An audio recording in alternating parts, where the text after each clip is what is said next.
አዲስ ቴክኖሎጂ ብለው ሰከሱን። እነዚህን ፎቶግራፎች ተመልከቱ። አመቱ እንደ አውሮፓውያን አቆጣጠር 1917 ነው።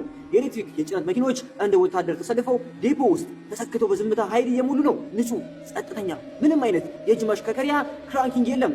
በሞተሩ ውስጥ ፍንዳታ የለም። አየሩን የሚያፍን ጥቁር ጢስ የለም። ሴቶች ከመቶ ዓመታት በፊት ከኃይል መሙያ ጣቢያዎች ጋር በተገናኙ ዘመናዊ የኤሌክትሪክ መኪኖቻቸው አጠገብ በኩራት ቆመው ይታያሉ። ቴክኖሎጂው ነበራቸው። ታዲያ ለምንድን ነው አንድ ክፍለ ዘመን የረሳ ነው? እነሱ እንድታምኑ የሚፈልጉት የገበያ ሁኔታ እንደሆነ ነው። የሄነሪ ፎርድ ርካሽ የነዳጅ መኪናዎች፣ የተሻሉ መንገዶች፣ የነዳጅ ግኝት፣ የሊድ አሲድ ባትሪዎች ከባድ ስለነበሩና ረጅም ጉዞ ስለማይመቹ እንደሆነ ይነግሯችኋል። ይሄ ውሸት ነው። ይህ ያለቁትን ለመመገብ የሚጠቀሙት የላይ ላዩ ታሪክ ነው። ብዙ ታሪክ ዋሽተውናል። እንመለስ ወደ እውነተኛ ታሪክ። ይህንን መረጃ በጥልቀት ቆፍሩ። በ1900ዎቹ መጀመሪያ ላይ የኤሌክትሪክ ተሽከርካሪዎች ወይም ኤሌክትሪክ ቬሂክልስ አሸናፊዎች ነበሩ። ለባለጸጎች የሚሆን የቅንጦትና ጸጥተኛ ምርጫ። ምንም ሽታ የለው፣ ለመንዳት ቀላል፣ በተለይ ደግሞ ለሴቶች።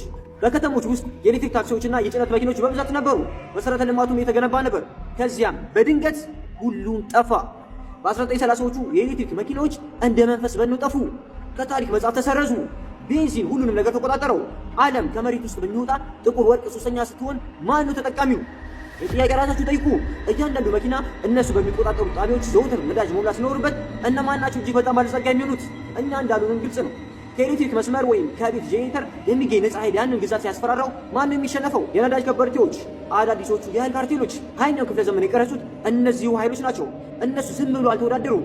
የተፎካካሪዎቻቸውን ጉድጓድ ቆፍረው ቀበሩት።